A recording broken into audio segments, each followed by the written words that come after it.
Good morning everybody. मैं हूं सुप्रिया कुमारी और आप सभी को मेरा नमस्कार। कैसे आप सभी? उम्मीद करती हूँ आप लोग सब अच्छे होंगे।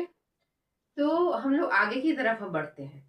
तो जैसा कि आपको पता है कि हिस्ट्री की क्लासेस स्टार्ट हुई है ना। आज मुझे लगता है 9th या 10th क्लास है। तो क्लास का एक सीरीज स्टार्ट हुआ है। कौन से सब्जेक्ट का? हिस्ट्री का। हिस्ट्री में हम लोग क्या देख रहे हैं? हम लोग स्टार्टिंग से हिस्ट्री देखते हुए आ रहे हैं। ठीक है, स्टोन एज हो गया है। स्टोन एज के बाद आया आपका हड़प्पा। हड़प्पा सभ्यता हम लोग देख रहे हैं। हड़प्पा सभ्यता में भी हम लोग क्या देख रहे हैं? हड़प्पा का हड़प्पा वाले जो लोग थे ना, उनका किस तरह से उनका नगर नियोजन था, उनका वास्तुकला क्या था, ये सब हम लोग देख चुके हैं। आज की क्लास में हम लोग क्या देखेंगे? हड़प्पा का सामाजिक जीवन, हड़प्पा सभ्यता का सामाजिक जीवन। मतलब वो कैसा उनका समाज था, किस तरह के लोग थे, क्या क्या करते थे वो लोग, है ना। जैसे देखिए, आज के हमारा जो समाज है वो क्या है? जाति के आधार पर विभाजित है पूरा समाज, है ना। जाति के आधार पर वर्गीकरण किया गया है। उस समय क्या था, कैसा वर्गीकरण रहा होगा? तो ये सारी चीजें हम लोग अनुमान लगाते हैं, अनुमान लगा के ही हम लोग पढ़ते हैं, क्योंकि हम उनकी लिपि को पढ़ नहीं पाए हैं। जब हम उनकी लिपि को पढ़ नहीं पाए हैं तो फिर एग्जैक्ट हम नहीं बता सकते, लेकिन उस समय के जो साक्ष्य मिले हैं हमको, उस साक्ष्य के आधार पर हम बता सकते हैं कि इनका सामाजिक जीवन कैसा रहा होगा। ठीक है। तो देखिए, उनका सामाजिक जीवन में हम लोगों को क्या क्या पढ़ना है, देखते हैं। तो सबसे पहले समाज का वर्गीकरण। हम क्या क्या देखेंगे? समाज का वर्गीकरण देखेंगे, स्त्रियों की दशा देखेंगे, उनका खान पान, वेशभूषा, शिक्षा, मनोरंजन, शांति प्रिय समाज, शवाधान। तो ये टोटल 6 7 8 क्राइटेरिया में मैंने बांटा इसको, उनका सामाजिक जीवन को। तो ये सारी चीजें हम लोग यहाँ पर देखेंगे। तो देखिए, सबसे पहले हम लोग देखेंगे समाज का वर्गीकरण, कैसे उनका समाज विभाजित था। तो जो भी चीजें हमको मिली है, जैसे क्या मिला है, नगर हम लोग देखें कि 2 भाग में बटा हुआ था। एक पश्चिमी टीला था जो कि ऊंचाई पर बसा हुआ था, और वहां पर क्या है, वो सुरक्षा घेरे में था, दुर्ग था वहां। और एक नगर का एक एक पार्ट जो है वो हमको निचली भाग में मिला है, जिसको कि पूर्वी नगर कहते हैं, है ना। और पश्चिमी टीले पे हमें क्या मिला है? पुरोहित आवास मिला है। और जितने भी मतलब कि कह सकते हैं कि आप बिल्डिंग है थे उनके, जैसे अन्नागार हुआ, सभागार हुआ, स्नानागार हुआ, सब पश्चिमी टीले पर ही मिले हैं। इसका मतलब क्या हुआ कि पश्चिमी टीले पर रिच लोग रहते होंगे, सम्राट श्रेणी के लोग रहते होंगे, है ना, या अमीर लोग रहते होंगे। ठीक है। तो पश्चिमी टीले पर पुरोहित आवास मिला है, यानी कि उच्च, उनका जो नगर, इनका जो समाज था, वो उसमें क्या थे? सबसे पहला कौन सा वर्ग था? उच्च वर्ग था। ठीक है। समाज में इनका उच्च वर्ग था। उच्च वर्ग में कौन से लोग आते थे? हो सकता है पुरोहित लोग ही आते हैं उच्च वर्ग में, क्योंकि पश्चिमी टीला पर हमें पुरोहित आवास मिला है। तो उच्च वर्ग में पुरोहित पुरोहित वर्ग के लोग थे, या योद्धा लोग थे, या विद्वान लोग थे। ये लोग सब क्या थे? उच्च वर्ग में थे। और ये पश्चिमी टीले पर रहते थे। इनको ज्यादा सुरक्षा घेरे में रखा गया था, ज्यादा सुविधाएं इनको दी जाती होंगी, है ना। तो पहला हो गया उच्च वर्ग।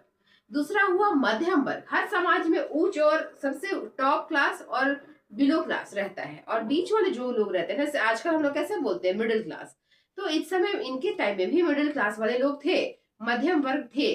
उस मध्यम वर्ग में कौन कौन से लोग होंगे? तो व्यापारी, किसान, शिल्पकार, है ना, जो कि बनाते थे मूर्तियां वगैरह या बर्तन वगैरह, तो ये लोग क्या थे? मिडिल क्लास में थे, मध्यम वर्ग में।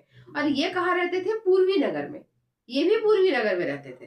ठीक है। और जो निम्न वर्ग के लोग थे, जिसमें कौन कौन से आते थे? सेवक हो गया, श्रमिक हो गया, मजदूर हो गया, दास हो गया, ये लोग निम्न वर्ग में आते थे। और ये लोग भी कहाँ रहते थे? पूर्वी नगर में रहते थे।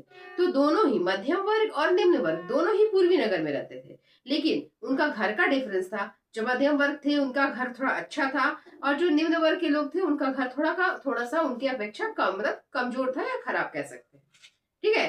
तो इस तरह से समाज 3 भाग में बट गया: उच्च वर्ग, निम्न वर्ग, और उच्च वर्ग, मध्यम वर्ग और निम्न वर्ग। तीन तीन श्रेणियों में इनका समाज बटा हुआ था। और इनका समाज जो था आर्थिक आधार पर बटा हुआ था। ये कोई जाति के आधार पर इनका वर्गीकरण नहीं था, आर्थिक आधार पर इनका समाज 3 श्रेणी में बटा हुआ था। ठीक है। तो ये हो गया आपका किसका? समाज का वर्गीकरण।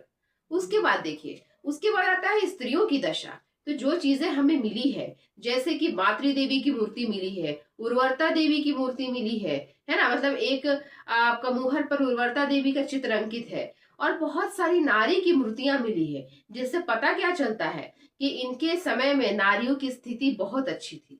ये समाज कैसा था? मातृसत्तात्मक था, मतलब नारियों की चलती थी। अभी हमारा समाज पितृसत्तात्मक है ना, पुरुषों का बोलबाला है, मतलब पुरुष के अकॉर्डिंग हमारा समाज चलता है। लेकिन इनके समय का जो समाज था वो मातृसत्तात्मक था। वो हमें कैसे पता चला? नारियों की मूर्तियां बहुत सारी मिली है, उर्वरता देवी का चित्र अंकित किया हुआ मोहर मिला है, और मातृ देवी की मूर्ति मिली है, जिससे पता चलता है कि समाज में स्त्रियों की दशा क्या था, बहुत ही अच्छा था। ठीक है। फिर देखते हैं इनका खान पान। तो देखिए, खान पान में ये शाकाहारी थे और मांसाहारी भी थे, क्योंकि मांसाहार तो शुरू से ही चलते आया था। पहले मनुष्य क्या था? मांसाहारी ही तो था, शाकाहारी तो बाद में हुआ है। तो मांसाहारी भी थे ये लोग, क्योंकि अधजले पशुओं के शव मिले, मतलब वही कंकाल अधजले, तो जला वला के खाते होंगे ये लोग, है ना, पका के। तो मांसाहारी भी थे और शाकाहारी तो थे ही। क्यों, कैसे पता चला कि शाकाहारी भी थे? तो ऑब्वियसली अन्नागार मिला है, अन्नागार में तो अनाज ही रखते होंगे ना, और वहां पर गेहूं के साक्ष्य मिले हैं, चावल के साक्ष्य मिला है, दाल मिला है, तिल मिला है, मोटे अनाज के साक्ष्य मिले हैं। तो इससे क्या पता चलता है कि ये लोग शाकाहारी भी थे, और अधजले जो पशुओं का जो शव मिला है, उससे क्या पता चलता है कि ये लोग मांसाहारी भी थे। ठीक है। तो ये हो गया इनका खान पान। अब आगे हम लोग देखते हैं वेशभूषा। अब हम लोग आगे देखते हैं वेशभूषा के बारे में। तो देखिए, ये लोग क्या था कि सूती कपड़ा और ऊनी कपड़ा दोनों ही पहनते थे। सूती कपड़े के बारे में भी इनको जानकारी थी, ऊनी कपड़े के बारे में भी इनको जानकारी थी। साथ ही साथ ये लोग और क्या करते थे? कढ़ाई भी जानते थे, क्योंकि मोहनजोदड़ो से एक योगी की मूर्ति मिली है, उस पर कढ़ाईदार शॉल ओढ़े हुए हैं योगी, यानी कि ये लोग कढ़ाई के बारे में भी जानते थे। कुछ कपड़े ऐसे मिले हैं जो सिले हुए हैं, कुछ ऐसे मिले हुए हैं जो बिना सिले हुए हैं। तो सिलाई जानते थे ये लोग, सिलाई कढ़ाई सब जानते थे। और उसके बाद ये लोग क्या करते थे? आपका केस सज्जा, मतलब कि कंघी के बारे में इनको जानकारी थी। जैसा कि आप जानते हैं, चंद्रभूतों से सौंदर्य प्रसाधन मिला है हमको, उसमें कंघा, आईना, सिंदूर, फिर आपका काजल, लिपस्टिक, सारा कुछ मिला है। तो ये लोग श्रृंगार भी क्या करते थे, है ना, केस संवारना, श्रृंगार करना, ये सब की जानकारी थी इन्हें। तो ये प्रॉपर वेल ड्रेस्ड रहते थे, आभूषण भी पहनते थे, आभूषण पहनने का भी साक्ष्य मिला है। तो ये लोग प्रॉपरली ड्रेस्ड रहते थे, साज संवार करते थे, आभूषण भी पहनते थे। तो इनका वेशभूषा काफी अच्छा था। ठीक है। उसके बाद हम लोग देखते हैं खान पान। तो खान पान में ये लोग शाकाहारी भी थे, मांसाहारी भी थे। शाकाहारी इसलिए थे क्योंकि बहुत बड़े बड़े अन्नागार मिले हैं, गेहूं, चावल, तिल, सरसों, ये सब अनाज का साक्ष्य भी मिला है, मतलब कि ये लोग शाकाहारी भी थे। और मांसाहारी तो थे ही, क्योंकि हमारे आदि मानव ही मांसाहारी थे, तो उन्हीं से तो आगे बढ़ रहा है ये सारी चीजें। तो मांसाहारी भी थे क्योंकि कुछ अधजले पशुओं के शव मिले हैं, जिससे ये पता लगाया जाता है कि ये जलाकर खाए होंगे, है ना। तो जब जलाकर खाए तो ऑब्वियसली मांसाहारी हो गए। तो ये शाकाहारी और मांसाहारी दोनों थे। उसके बाद हम लोग देखते हैं क्या, इनका मनोरंजन। मनोरंजन में ये लोग क्या करते थे? तो देखिए, अब जैसे कैसे पता चला कि ये लोग मनोरंजन में यही चीजें करते होंगे? क्योंकि ये लोग जो चीजें करते थे ना, ऐसा अनुमान लगाया जाता है कि हम जो काम करते हैं उसी का चित्र बना सकते हैं, है ना, जो हमारे जहन में रहेगा हम उसी को उभार सकते हैं सामने। तो ये लोग मुहर पर, मृदभांड पर, बर्तन पर ऐसा ऐसा चित्र बनाए हुए हैं, जिससे ये अनुमान लगाया जाता है। जैसे कुछ मुहरें मिली है जिस पर शिकार करने का दृश्य दर्शाया गया है, कुछ मुहरें मिली हैं या कुछ बर्तन मिला है जिस पर कि आपका मछली पकड़ने का दृश्य को दर्शाया गया है। तो शिकार करना, मछली पकड़ना, ये इनका क्या था? मनोरंजन था। साथ ही साथ ये खेल प्रतियोगिता भी करते थे, क्योंकि धौलावीरा से स्टेडियम मिला है, और स्टेडियम में क्या करते होंगे? ये लोग खेलते होंगे। मोहनजोदड़ो हड़प्पा से क्या मिला है? आपका पासा, शतरंज, ये सब मिला है। मतलब ये लोग खेल प्रतियोगिता भी करते होंगे, ठीक है, मनोरंजन के लिए। फिर क्या करते थे ये लोग? जैसे तांबे की इक्का गाड़ी मिली है, मतलब कि क्या करते थे ये लोग? खिलौने से खेलते थे, खिलौने बनाते थे, खिलौने से खेलते थे। फिर क्या मिला हमको? कांसे की नर्तकी मिली है। कांसे की नर्तकी मिली है, तो नृत्य के बारे में भी ये लोग क्या था? जानते थे। एक ऐसा मोहर मिला है जिस पर वीणा का चित्र अंकित है, मतलब कि ये लोग गीत संगीत के बारे में भी जानते थे, उसको गाकर भी अपना मनोरंजन करते थे। साथ ही साथ ये लोग कथा और कहानी भी कहा करते थे, क्योंकि मृदभांड पर चालाक लोमड़ी, प्यासा कौआ, इस तरह का कहानी का चित्रण है, यानी कि कहानी कर कथा कह के भी ये लोग क्या करते थे? अपना टाइम को पास किया करते थे। तो ये सब इनका मनोरंजन का साधन था, क्योंकि उसमें तो मोबाइल था नहीं भैया, कि मोबाइल से ये लोग टाइम पास करेंगे, इंस्टाग्राम चलाएंगे या व्हाट्सएप चलाएंगे। तो ये लोग मनोरंजन तो होना चाहिए ना मनुष्य को कुछ ना कुछ। तो ये सभी चीजें उनका मनोरंजन का साधन था। उसके बाद क्या था, इनका समाज शांति प्रिय था, मतलब ये लोग लड़ाई झगड़ा जैसे आजकल हम लोग करते हैं ना, ऐसा इनका समाज नहीं था, शांति प्रिय समाज था। ठीक है। फिर क्या देखते हैं, इनका शवाधान, शव को ये कैसे क्या करते थे, तो शव को देखिए ये दफनाते थे। अलग अलग तरीका था इनका दफनाने का। जैसे कि लोथल से हमें 20 समाधान मिला है, और वो 20 में 3 समाधान ऐसा मिला है जिसको कि जोड़े में मनुष्य को, मतलब नर नारी को जोड़े में रखा गया है, जोड़े में दफनाया गया है। हो सकता है सती प्रथा होगा, हो सकता है इत्तेफाक से दोनों एक साथ मर गए होंगे, जो भी हो, लेकिन युगल समाधान मिला है कहां से, लोथल से। फिर हम लोग रोपड़ में देखते हैं कि आदमी के साथ कुत्ता को दफनाया गया है, तो एक ये प्रचलन मिला। उसके बाद हमको सूतका गेंडोर में मिला। सूतका गेंडोर में क्या देखे हम लोग कि कलश में अस्थि को रखा हुआ है, यानी कि कलश समाधान मिल गया कहां से, सूतका गेंडोर से।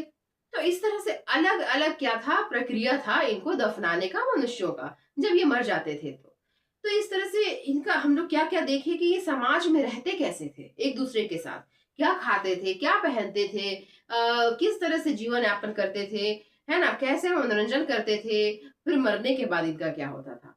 तो इनका कंप्लीट सोशल लाइफ, सामाजिक जीवन का वर्णन हम लोग देख चुके हैं।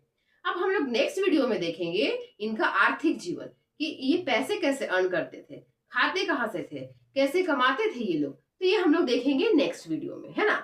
तो आप लोग, जरूरी नहीं है कि जिनका एग्जाम है वही ये वीडियो देखिए, जिनका एग्जाम नहीं है वो भी देखिए। आपको इंफॉर्मेशन लेना बहुत जरूरी है कि हमारे पूर्वज कैसे थे, हम अभी तक जो इस शताब्दी में जी रहे हैं, कैसे हम आए, कैसे हम इतना आगे बढ़ गए, है ना, क्या हमारा पहले से कुछ लिंकअप रहा है कि नहीं रहा है। तो ये जरूरी नहीं है कि इसके लिए आपको कोई एग्जाम ही देना पड़े, ये आपको जानकारी भी रखना बहुत जरूरी है अपने इतिहास भूगोल के बारे में। ठीक है। तो उम्मीद करते हैं कि आप लोगों को ये क्लास अच्छा लगा होगा। अगर कुछ आपको आपको अपना कुछ अपना एडवाइस देना है तो आप कमेंट में दे सकते हैं। हम लोग फिर मिलते हैं नेक्स्ट वीडियो में नए क्लास के साथ, है ना। तब तक के लिए thank you, have a nice day.